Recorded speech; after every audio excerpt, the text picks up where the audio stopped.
हरे कृष्णा। आप सभी का दिन शुभ और मंगलमय हो। भगवान लक्ष्मी नारायण की कृपा आप सभी के ऊपर सदैव बनी रहे।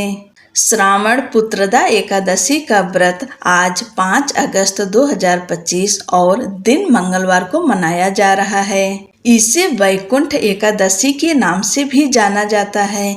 यह व्रत संतान की प्राप्ति के लिए किया जाता है। जो लोग पुत्र की इच्छा रखते हैं उन्हें इस व्रत का पालन अवश्य करना चाहिए। इस व्रत के माध्यम से भगवान विष्णु की कृपा से योग्य संतान की प्राप्ति होती है। पुण्य और मोक्ष की भी प्राप्ति होती है। भगवान विष्णु की पूजा करते समय आपको श्रावण पुत्रदा एकादशी व्रत कथा का श्रवण अवश्य करना चाहिए। और व्रत नहीं भी रखते हैं तो भी आज के दिन पुत्रदा एकादशी व्रत कथा जरूर सुनना चाहिए। भगवान लक्ष्मी नारायण का ध्यान करते हुए आप सब इस कथा को सुने। श्री युधिष्ठिर कहने लगे कि हे भगवान, मैंने श्रावण माह के कृष्ण पक्ष की कामिका एकादशी का सविस्तार वर्णन सुना। अब आप श्रावण शुक्ल एकादशी का क्या नाम है, व्रत करने की विधि तथा इसका महात्म्य कृपा करके कहिए। मधुसूदन कहने लगे कि इस एकादशी का नाम पुत्रदा एकादशी है। इस एकादशी को पवित्रा एकादशी भी कहा जाता है। पुत्रदा एकादशी व्रत करने वाले व्यक्ति को पूजा के बाद श्रावण पुत्रदा एकादशी व्रत की कथा जरूर सुननी चाहिए। ऐसा करने से व्रत पूर्ण होता है और मनोकामनाएं पूरी होती है। अब आप शांति पूर्वक इसकी कथा सुनिए। इसके सुनने मात्र से ही वाजपेयी यज्ञ का फल मिलता है। द्वापर युग के आरंभ में महिष्मती नाम की एक नगरी थी जिसमें महिजीत नाम का राजा राज्य करता था।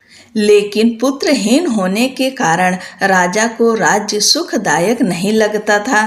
उसका मानना था कि जिसके संतान न हो उसके लिए यह लोक और परलोक दोनों ही दुखदायक होते हैं। पुत्र सुख की प्राप्ति के लिए राजा ने अनेक उपाय किए, परंतु राजा को पुत्र की प्राप्ति नहीं हुई। वृद्धावस्था आती देखकर राजा ने प्रजा के प्रतिनिधियों को बुलाया और कहा, हे प्रजाजनों, मेरे खजाने में अन्याय से उपार्जन किया हुआ धन नहीं है। न मैंने कभी देवताओं तथा ब्राह्मणों का धन छीना है। किसी दूसरे की धरोहर भी मैंने नहीं ली। प्रजा को पुत्र के समान पालता रहा। मैं अपराधियों को पुत्र तथा बांधवों की तरह दंड देता रहा।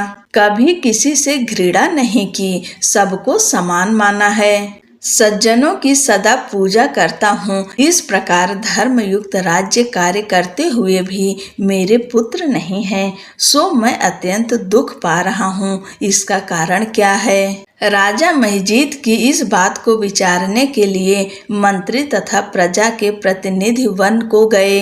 वहां बड़े बड़े ऋषि मुनियों के दर्शन किए। राजा की उत्तम कामना की पूर्ति के लिए किसी श्रेष्ठ तपस्वी मुनि को देखते फिरते रहे।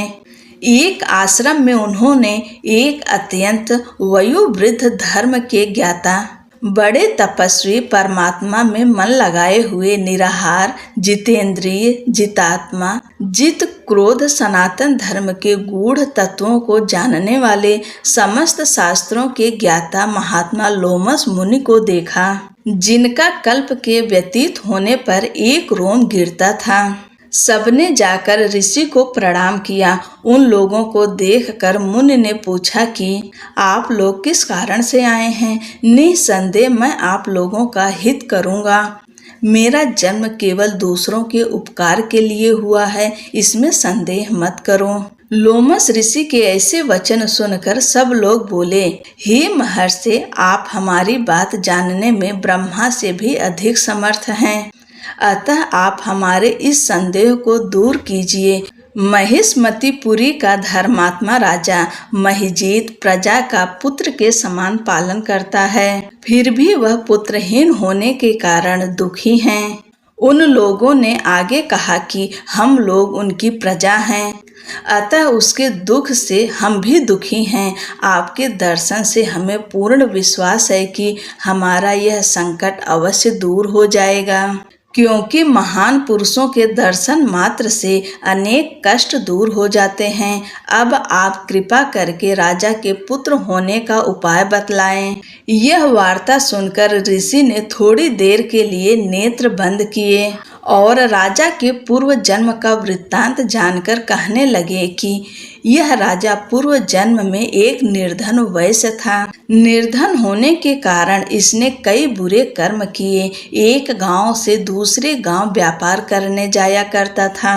एक समय ज्येष्ठ मास के शुक्ल पक्ष की द्वादशी के दिन मध्याह्न के समय जबकि वह 2 दिन से भूखा प्यासा था, एक जलाशय पर जल पीने गया। उसी स्थान पर एक तत्काल की ब्याही हुई प्यासी गौ जल पी रही थी। राजा ने उस प्यासी गाय को जल पीते हुए हटा दिया और स्वयं जल पीने लगा।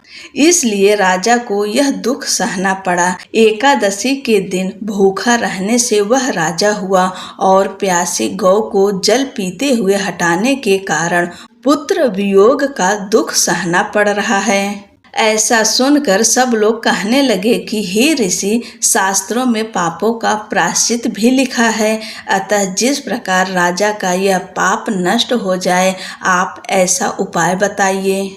लोमस मुनि कहने लगे कि श्रावण शुक्ल पक्ष की एकादशी को, जिसे पुत्रदा एकादशी भी कहते हैं, तुम सब लोग व्रत करो और रात्रि को जागरण करो, तो इससे राजा का यह पूर्व जन्म का पाप अवश्य नष्ट हो जाएगा। साथ ही राजा को पुत्र की अवश्य प्राप्ति होगी। लोमस ऋषि के ऐसे वचन सुनकर मंत्रियों सहित सारी प्रजा नगर को वापस लौट आई और जब श्रावण शुक्ल एकादशी आई तो ऋषि के आज्ञा अनुसार सबने पुत्रदा एकादशी का व्रत और जागरण किया। इसके पश्चात द्वादशी के दिन इसके पुण्य का फल राजा को दिया गया। उस पुण्य के प्रभाव से रानी ने गर्भ धारण किया और प्रसव काल समाप्त होने पर उसके एक बड़ा तेजस्वी पुत्र उत्पन्न हुआ। इसलिए हे राजन, इस श्रावण शुक्ल एकादशी का नाम पुत्रदा पड़ा। अतः संतान सुख की इच्छा हासिल करने वाले इस व्रत को अवश्य करें। इसके महात्म्य को सुनने से मनुष्य सब पापों से मुक्त हो जाता है और इस लोक में संतान सुख भोग कर परलोक में स्वर्ग को प्राप्त होता है। बोलो लक्ष्मी नारायण की जय। जय श्री कृष्णा। राधे राधे।